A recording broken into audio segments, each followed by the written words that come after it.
Amém. Bom dia para quem não falei, graças e paz. Desde já, parabéns aí a todas as mães, né? Amados, o Bispo Pinal pediu para eu dar um testemunho de algo que aconteceu na nossa viagem. Eu até fiquei meio sem graça para testemunho de coisa que a gente, tipo assim, participou, né? Fez, aconteceu e tal. Mas para a glória de Deus, nós vamos testemunhar aqui um livramento que Deus deu na viagem e acabou usando as nossas vidas, né? Então, de toda forma, glória a Deus, né? Nós saímos para viajar, todo mundo sabe, fomos com a família do bispo, a dona Lana, eu, a Etel, a Carol, e fomos para uma viagem que estava programada já há quase um ano lá para Londres, e saímos daqui no dia 24, né? Tem que contar esse começo aqui para vocês entenderem como Deus faz as coisas, né? E a princípio era para que nós saíssemos às 13 horas de Ribeirão, devido ao horário de voo e tudo, né? Calculando tudo o tempo certo, então estava previsto sairmos às 13 horas. E eu ia passar para pegar o Espinal da dona Lana e nós íamos seguir daqui para São Paulo. Mas devido ao meu trabalho, eu acabei atrasando um pouco, tinha que deixar tudo em ordem, então eu liguei para a Carol. Falei, Carol, passa lá no bispo, pega o bispo, né? Pega a dona Lana e sobe aqui para casa, que a gente mora lá em Bonfim. Falei, a gente sai por cima aqui, sentido Cravinhos, e depois a gente ganha a Anguera e segue para São Paulo, né? E assim foi feito então. A Carol adiantou o processo, foi lá, pegou o bispo, e aí nós terminamos de organizar as coisas, e com isso atrasamos a nossa saída cerca de uma hora, né? Mas amém, né? Então seguimos viagem e saímos sentido São Paulo, aí no Porto de Guarulhos. E quando nós estávamos ali naquela pista Machado Santana, a pista que liga Ribeirão Preto a Araraquara ali, eu estava conduzindo o carro e ali é uma pista duplicada. E do outro lado da pista vinha descendo um carro e não sei qual foi o motivo, ele perdeu o controle do carro e capotou o carro, né? Só que foi tão rápido e o carro capotou e saiu da pista e entrou no meio do mato. Então foi algo assim que quase ninguém conseguiu ver, né? E eu, por estar dirigindo, eu vi na hora, né? Falei para eles, nossa, capotou um carro ali, né? Aí todo mundo olhou e viu, né? E tal, né? E como a pista era dupla, eu encostei um pouco mais para a direita e esperando que alguém que viesse do lado de lá parasse para socorrer, né? Mas aí então, continuamos andando devagar e nós percebemos que ninguém parava para socorrer. Aí eu falei para eles, assim, acho que ninguém está vendo que tombou esse carro, né? Porque ele tombou e não ficou na pista, ele entrou o mato adentro, assim, né? E aí continuou uma subida que tem ali, que só lá na frente tem um retorno, né? Aí ficou aquela luta interior, né? Volta, não volta, avião, voo, barulho, né? E tal, mas aí quando nós percebemos, né? Que ninguém havia parado, nós não podemos deixar, nós temos que fazer o retorno. Então fizemos um retorno e retornamos lá para socorrer essa pessoa. E realmente ninguém viu, né? Se a gente não volta, provavelmente aquela pessoa ia morrer ali. Então nós descemos do carro e eu fui primeiro, e o carro estava no meio do mato, capotado, virado. Sorte nossa, né? Que ele não estava com o teto para baixo, ele estava tombado de lado, na lateral, né? Sorte por quê? Porque quando eu procurei pelo motorista, não achei, provavelmente ele devia estar sem cinto, ele foi arremessado, né? E ele estava debaixo do carro. Aí a hora que eu vi as pernas dele, ele debaixo do carro, aí foi aquela loucura, né? Eu acho que ali Deus deu a unção de sanção pra gente. Eu chamei, o bispo Pinal estava do meu lado, falei, bispo, não, tem que erguer esse carro para tirar esse homem, senão ele vai morrer, ele já estava ficando sufocado, né? Aí eu e o bispo Pinal conseguimos erguer o carro, né? Como eu disse, né, ele estava nessa posição vertical, acho que favoreceu, né? Se ele tivesse realmente com a capota para baixo, nós não íamos conseguir, né? E conseguimos erguer o carro, aliviar, e nisso a Carol e a Etel vieram para socorrer também, ajudaram, puxaram o homem pela perna, aí arrastamos ele por debaixo do carro, conseguimos tirar o homem debaixo do carro, que estava bem machucado, sangrando pelo nariz, enfim. Mas aí então conseguimos pedir socorro na pista, elas pararam o carro, chegaram gente, chamamos a ambulância. Sim, aconteceram aquelas coisas extraordinárias, né? Que aí é só o bispo Pinal que consegue, né? No meio daquela coisa toda, orar pelo homem, determinar a vida sobre ele, ainda colocar folheto no bolso do homem. Eu fico admirado. Eu fico admirado. Pensa no homem que evangeliza até na morte. Aí colocou folheto no bolso do homem. Eu achei o celular dele, coloquei no bolso dele. Mas cremos que com a graça de Deus, depois logo que nós fizemos o retorno para seguir viagem, a ambulância já estava chegando, então acreditamos que ele está salvo para a honra e glória do Senhor. Quem sabe ele não lê aquele folheto que tem o carinho da igreja, né? E ele aparece aqui, né, para testemunhar aí do que Deus fez na vida dele, né?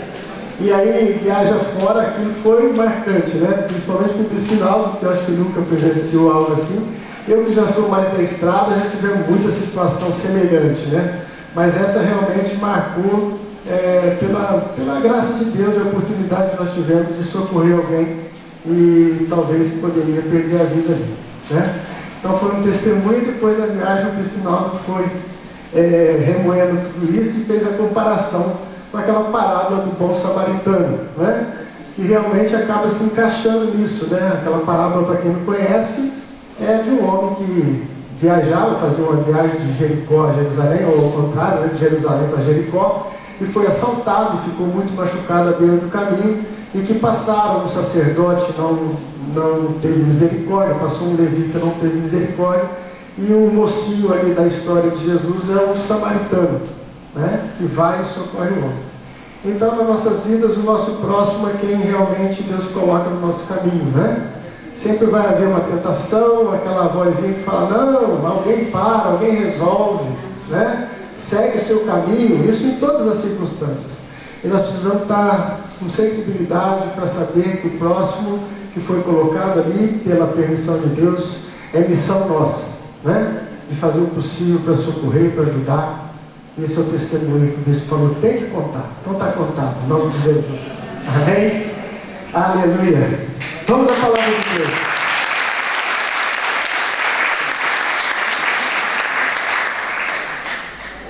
Abra sua Bíblia comigo, por favor, no livro de Êxodo. Quero tratar com um tema hoje próprio para as mães. Mães que edificam, mães que constroem. Amém? Mas é lógico, amados, que a palavra de Deus se aplica a todos nós, né? Então a palavra vai servir também da mesma maneira, com os mesmos princípios para a vida do pai, para a vida do filho, para todos nós. Êxodo, no capítulo 2, conta a história do nascimento de Moisés, do versículo 1 até o 10. Vamos lá comigo. Diz assim: um homem da tribo de Levi casou-se com uma mulher da mesma tribo, e ela engravidou e deu à luz um filho. Vendo que era bonito, ela o escondeu por 3 meses. Quando já não podia mais escondê-lo, pegou um cesto feito de junco e o vedou com piche e betume. Colocou nele um menino e deixou no cesto entre os juncos à margem do Nilo. A irmã do menino ficou observando de longe para ver o que lhe aconteceria. A filha do faraó descera ao Nilo para tomar banho, e enquanto isso as suas servas andavam pela margem do rio. Nisso viu o cesto entre os juncos e mandou sua criada apanhá-lo. Ao abri-lo, viu um bebê chorando, ficou com pena dele e disse: este menino é dos hebreus. Então a irmã do menino aproximou-se e perguntou à filha do faraó: a senhora quer que eu vá chamar uma mulher dos hebreus para amamentar e criar o menino? Quero, respondeu ela. E a moça foi chamar a mãe do menino. Então a filha do faraó disse à mulher: leve este menino e amamente-o para mim, e lhe pagarei por isso. A mulher levou o menino e o amamentou. Tendo o menino crescido, ela o levou à filha do faraó, que o adotou, e lhe deu o nome de Moisés, dizendo: porque eu o tirei das águas. Amém? Curva a vossa cabeça aí mesmo. Pai querido, mais uma vez nós carecemos, Senhor, da Tua visitação, do Teu sobrenatural, da ação do Espírito Santo através da Tua palavra. Fala conosco, Senhor, que possamos sair daqui edificados em nome de Jesus. Amém? Para quem não conhecia, essa é a história do nascimento do grande libertador chamado Moisés. Moisés significa tirado das águas, por isso que ele pôs o nome dele de Moisés, né? Eu tenho um amigo que chama Moisés, e estudamos junto, e ele era muito arteiro, né? Muito desordeiro. A professora falava assim: Moisés, Moisés, você foi salvo das águas, mas não vai ser salvo da reprova. Salvo das águas, Moisés. Para a gente entender esse contexto, eu quero falar da mãe de Moisés, que pouco sabe o nome dela é Joquebede, bem diferente, né? A mãe de Moisés chamava Joquebede, e o seu pai chamava Amrão. E segundo a Bíblia, não sei se teve mais filhos, mas consta que teve Moisés, Arão e Miriam. Esses três são filhos de Joquebede, essa mulher que tem essa característica que eu quero destacar aqui nessa manhã e nessa oportunidade do Dia das Mães. Mulheres que constroem, mulheres que mudam o curso da história, da vida dos filhos, da sociedade onde estão inseridas, mulheres que fazem a diferença. Para você entender esse contexto, amados, o povo hebreu, eles estavam num regime de escravidão, tá? A nação onde eles estavam era o Egito. E ali tem todo um contexto histórico, né? Eles vieram e eles foram crescendo ali dentro, se multiplicando e se tornaram um povo muito forte dentro dessa outra nação. Então, passou-se o tempo, morreu José do Egito, que era o grande líder, etc, até que se levantou um novo líder, que já não conhecia a história de Israel, não conheceu José do Egito, e então ele pensou o seguinte: este povo está cada vez mais forte no nosso meio, e ele pode se tornar um inimigo, ou se juntar aos nossos inimigos. Então o que nós vamos fazer? Nós vamos já escravizá-los, nós vamos dominar eles para que eles não possam vir contra a gente. E aí começa a história do povo hebreu escravizado no Egito, não é? Foram colocados para fazer os piores trabalhos forçados, sem direito a pagamento, e um regime de escravidão mesmo, foi o que o povo hebreu passou. Esse texto que nós lemos inicia falando do nascimento dessa criança. Então nós entendemos o porquê que aquela mulher estava escondendo essa criança. Por quê? Porque apesar deles terem dominado os hebreus, escravizado os hebreus, eles continuavam crescendo e se multiplicando.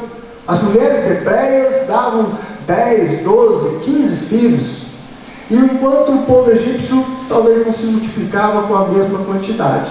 Então este rei maldoso colocou 2 decretos. O primeiro é para que as parteiras, ao fazerem os partos das mulheres hebreias, se elas vissem que era menino que nascia, era para matar na hora do parto, né? Esse foi o primeiro passo. E com a graça de Deus, essas parteiras não obedeceram a Faraó, e os meninos hebreus continuaram a nascer. Então o rei ainda ficou mais indignado e deu uma segunda ordem: todo menino homem que nascesse do povo hebreu era para ser jogado no grande rio Nilo.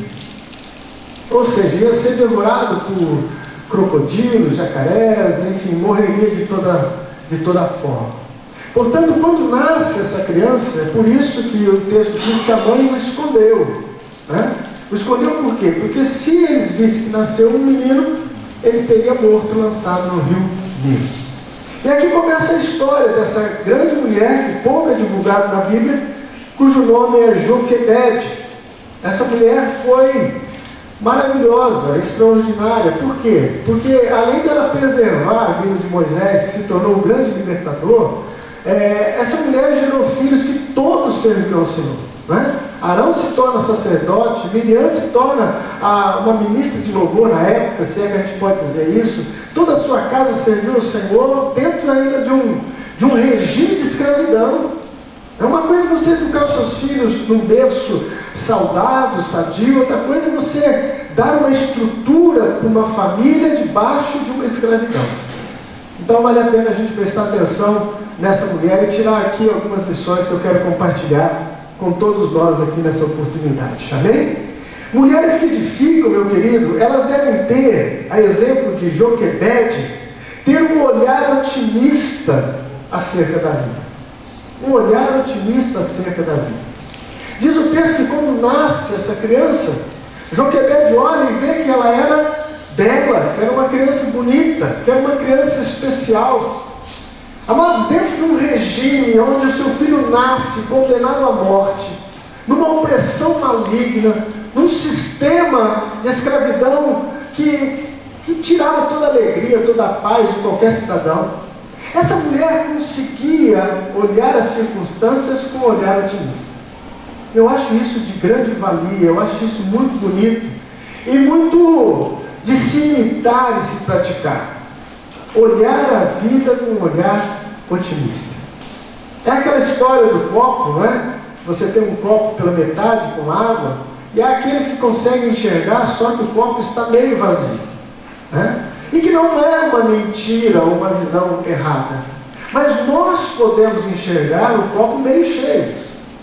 Nós podemos, a partir dessa visão bíblica, começarmos a perceber as coisas boas no nosso dia a dia e nas pessoas que estão ao nosso redor, e deixar de reparar ou de sobressair e destacar somente as coisas negativas das pessoas.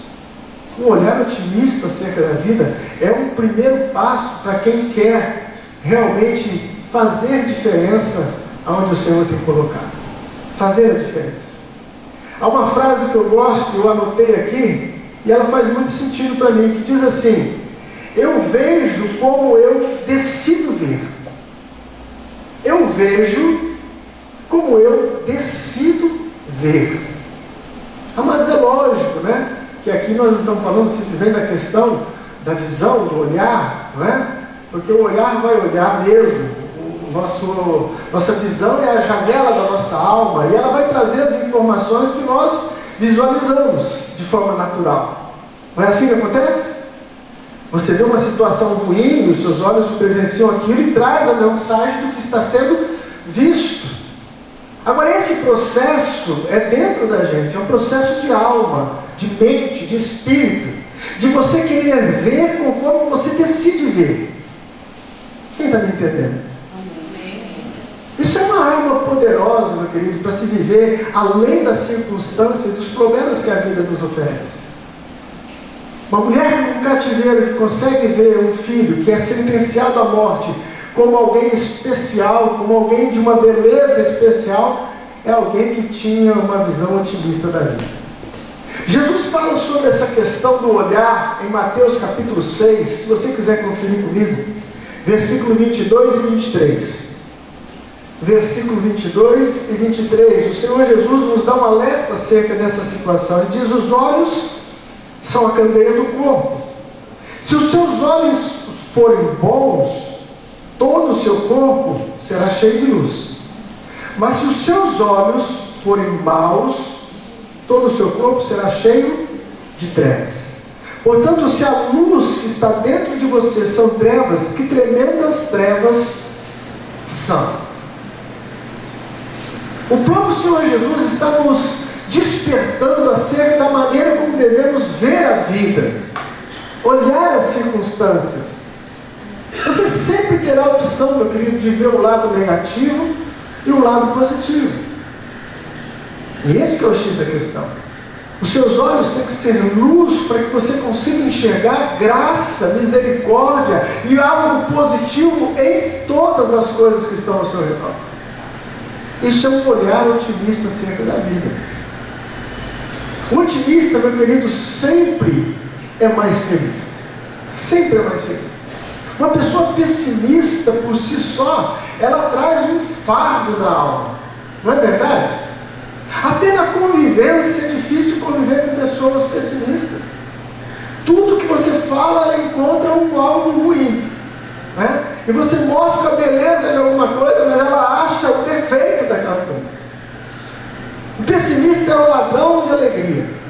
É o ladrão de alegria. Eu me lembro há muito tempo atrás que eu comprei um carro. Era um Renault, parecia uma perua, mas na época para mim era o auge, né? Ele não era zero, mas era tipo assim, puxa, um carrão. Aí eu falei com um amigo meu, ele tinha uma revenda de carro, o Hélio. Ele olhou assim e falou assim: esse carro não é carro de funerária. Eu, gente, Esses carros é usado em funerária, não sei o quê. Acabou com a minha alegria. Poxa vida, olha as coisas com mais beleza. É um verdadeiro ladrão de alegria, o pessimista. Mas, amados, nós podemos ver conforme você decide ver. Essa mudança é interior.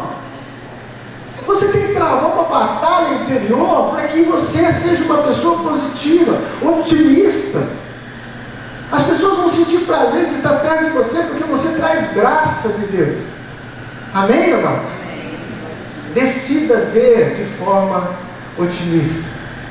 Joquebede, apesar de uma situação caótica, ela consegue ver a beleza dessa criança e então começa um processo de construção. Segunda coisa que eu percebo de mães que edificam, são mães que sempre decidem a lutar pelos seus. Mães que decidem lutar. Essa criança tinha já uma sentença, segundo a lei vigente, de um império dominante. Mas essa mulher não aceitou aquilo como palavra final. E ela disse: eu vou lutar pelo meu filho. Isso é próprio das mães, né? Para isso nós temos que tirar o chapéu com relação às mães. Acho que Deus agraciou elas de uma forma ainda mais especial, porque mãe tem essa simbologia de alguém que luta pelos seus, não desiste pelos seus, não é verdade? Então o que Joquebede fez? Eu vou esconder essa criança. Se eles souberem que nasceu vai morrer, então eu vou esconder. E ela conseguiu esconder uma criança dentro de um ambiente provavelmente bem apertado, nas casas da época, não eram mansões, eram casas pequenas, vilarejos, uma casa encostada na outra. Ela conseguiu esconder o choro dessa criança, a agitação de uma criança por 3 meses. Por 3 meses. Porque ela decidiu lutar pela sua casa. Amados, Deus está à procura sempre de pessoas dispostas a lutar pelas suas famílias. Posso ouvir um amém? Posso ouvir um amém dos pais também? Apesar do Dia das Mães, essa mensagem é para você também, varão.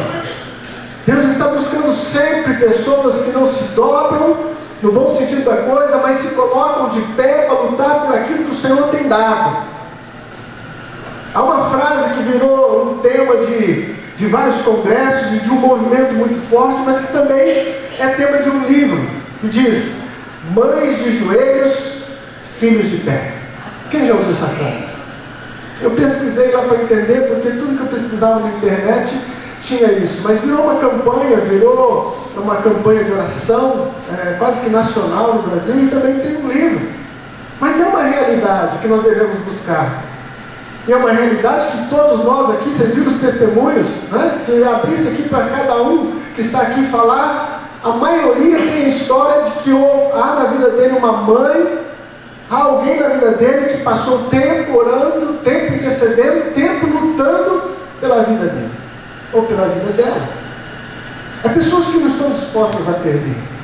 Eu me lembro daquela passagem dos guerreiros de Davi, e me prendo demais naquele guerreiro chamado Samar. Eu acho que eu já até ministrei uma palavra aqui sobre isso, em que ele se coloca de pé sozinho para defender o seu campo de lentilha. Sozinho, mas é lógico, com a graça e o poder de Deus.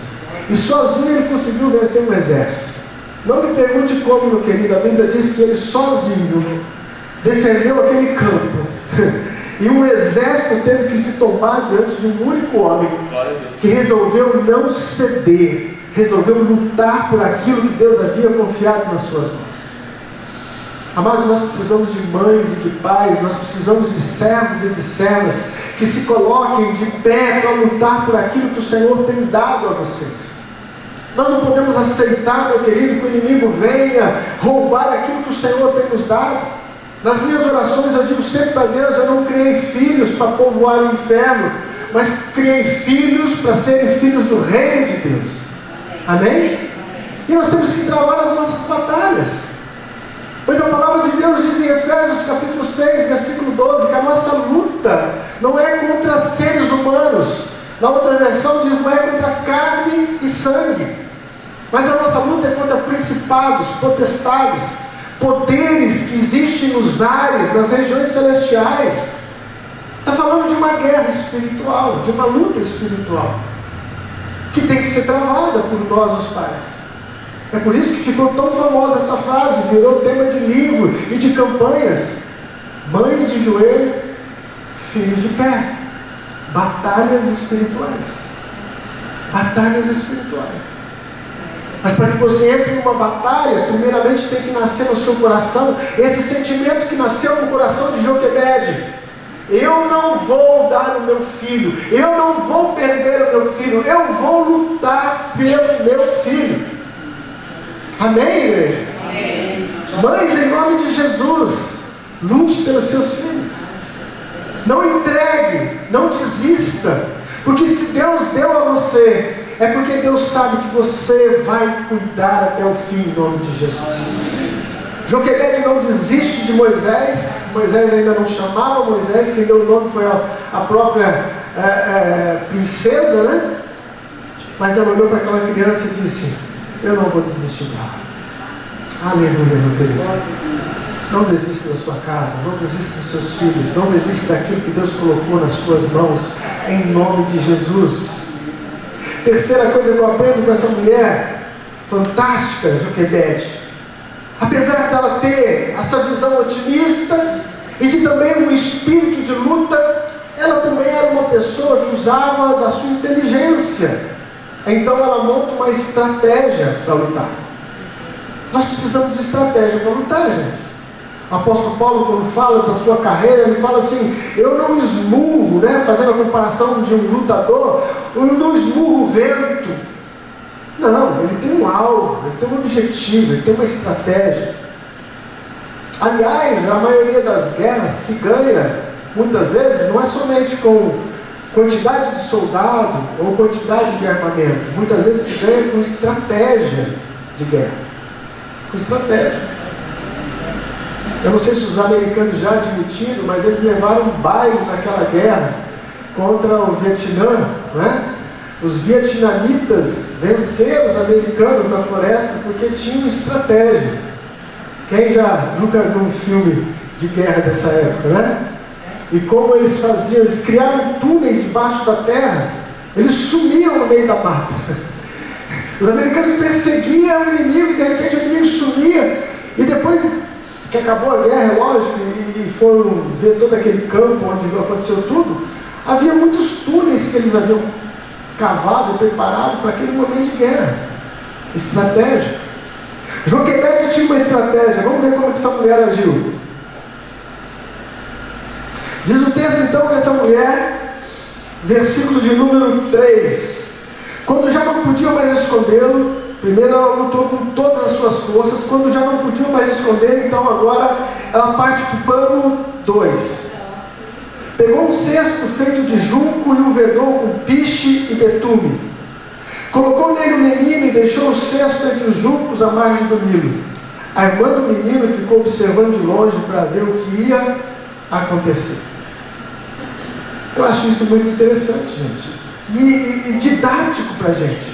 Você vai entrar numa batalha, quer seja ela uma batalha espiritual, você vai entrar numa batalha em que você está traçando no campo dos negócios, do emprego, da empresa. Você não pode chegar e falar assim: vou só orar e está tudo resolvido. Não, Deus te deu graça, Deus te dá sabedoria para você também ter estratégias para vencer as batalhas. A estratégia dessa mulher foi construir um sexto barco, um barco cesto, né? Ele tinha os mesmos materiais, né, que é falado na Bíblia, na construção da arca, né? O betume que vedava quando entra água. E quando eu pensava nessa cena, eu imaginava que ela soltou essa criança do Rio Nilo, eu imaginava aquelas cachoeiras, essa criança dentro do cestinho indo. Não foi nada disso. Isso é coisa da nossa imaginação. Foi exatamente o contrário. Ela sim colocou no cesto, mas ela colocou no lugar certo. Havia uma estratégia. Ela sabia que essa mulher vinha se banhar ali, então ela montou uma estratégia. Então precisa de ter os meios certos, a hora certa. Uma coisa que eu achei interessante, uma vigilância constante, uma atenção acerca daquilo que está sendo feito. Ela colocou então Miriam, uma garota ainda. Ó, você vai acompanhar o processo. E quem é que instruiu essa criança para falar com essa princesa com tanta sabedoria? Joquebede. Essa criança não teria essa sabedoria. Então, quando a princesa encontra o cesto com a criança, ela se aproxima e fala assim: a senhora não quer que eu ache alguém para amamentar essa criança? Cuidar dessa criança? Olha que estratégia perfeita. E a princesa fala: sim, é importante. Ela vai lá e busca quem? A própria mãe. Essa história é fantástica. Uma mulher que tinha uma sentença de condenação para o filho, agora ela tem o filho de volta e vai ganhar para amamentar. Oh, Deus bom, hein? Aquilo que você acha que é impossível, meu irmão, Deus pode reverter este quadro, revirar essas sentenças e mudar tudo na sua vida. Deus é poderoso para fazer. Deus está no controle das coisas. Quando nós temos pelo menos a sensibilidade de trabalharmos em harmonia com a vontade de Deus. Trabalharmos em harmonia com a vontade de Deus. Então essa criança instruída vai lá e chama a própria mãe. A própria mãe. Tem que ter uma estratégia. Amém?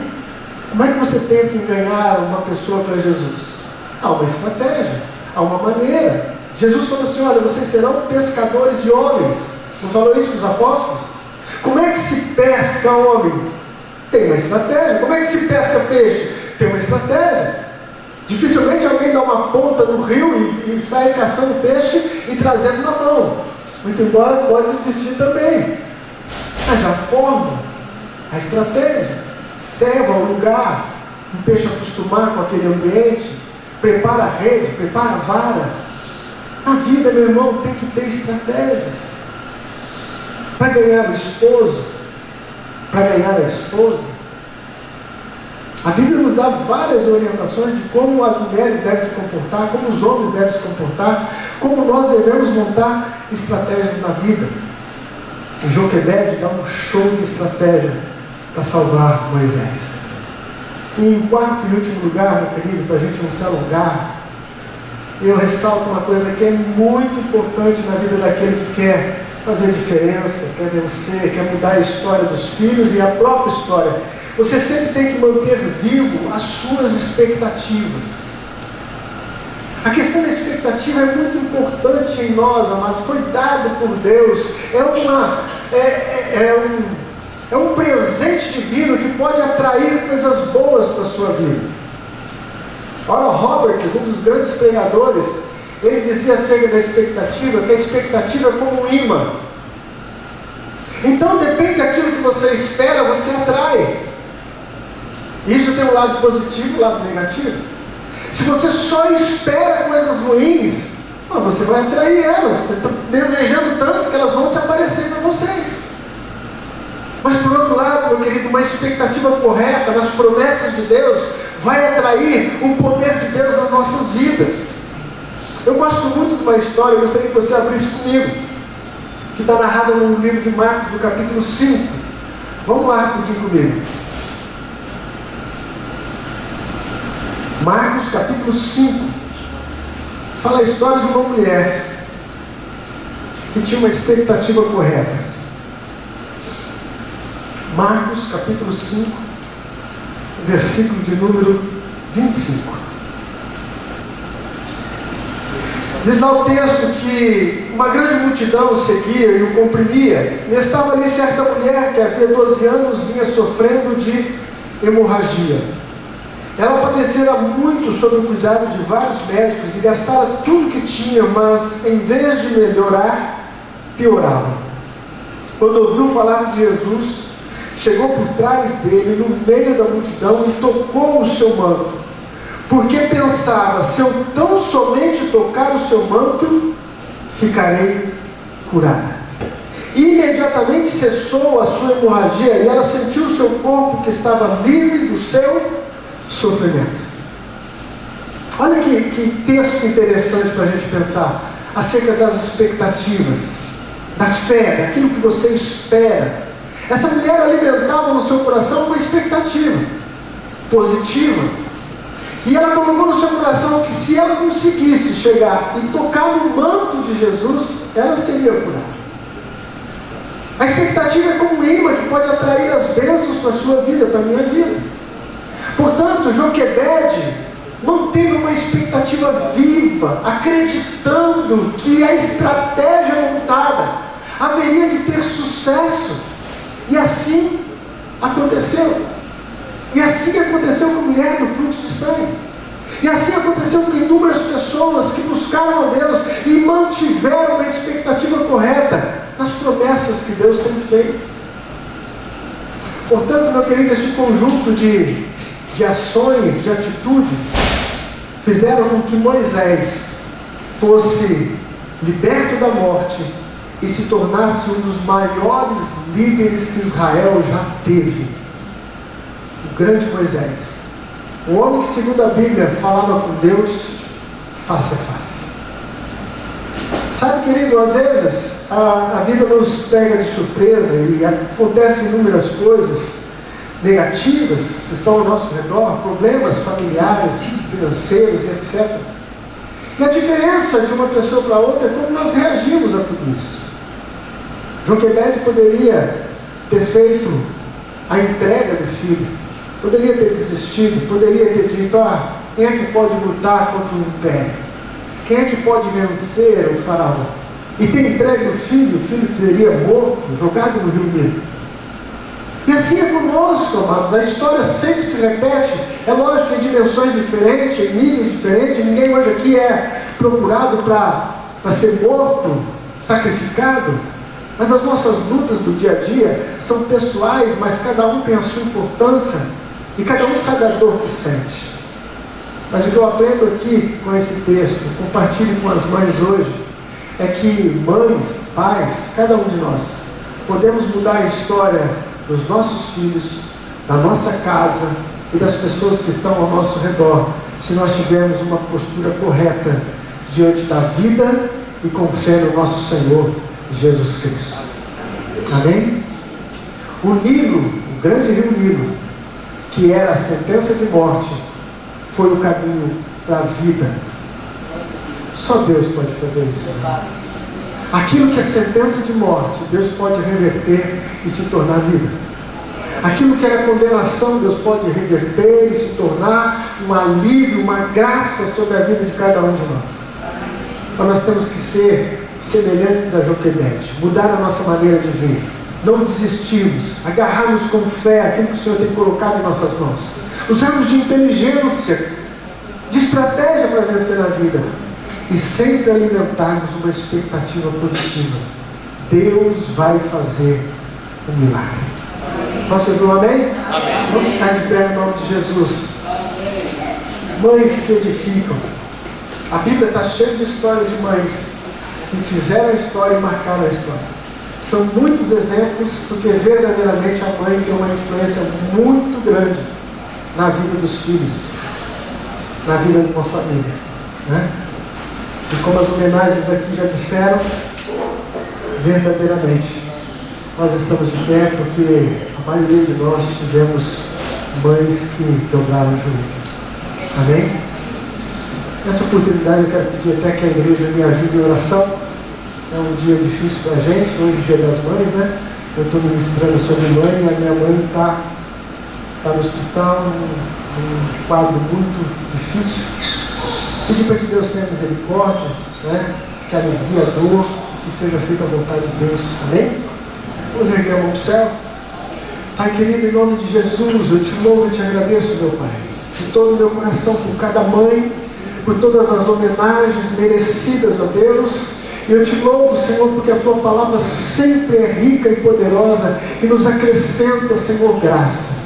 E também, Senhor, em nome de Jesus, eu me junto, Senhor, com a minha comunidade, com a minha igreja, com os meus irmãos, e clamamos por misericórdia pela minha mãe, a Dona Maria Lúcia, que se encontra, Senhor, hoje enferma, Deus, passando momentos difíceis. Que a Tua graça seja com ela, Pai. Que haja alívio, que haja, Senhor, a Tua perfeita vontade sobre ela, Pai. Em nome de Jesus Cristo, nós pedimos e te agradecemos. Amém. Aleluia. Louvado seja Deus. Amém? Pega a tua mão para o céu. Oh Pai, obrigado. Que o grande amor de Deus Pai, a graça do nosso Senhor Jesus Cristo, e a doce presença do Espírito Santo esteja conosco e com todo o povo de Deus, hoje e para sempre. Amém. Deus abençoe a todos. Bom domingo. Boas festas. Celebrem as mães e celebrem a vida. Em nome de Jesus. Amém?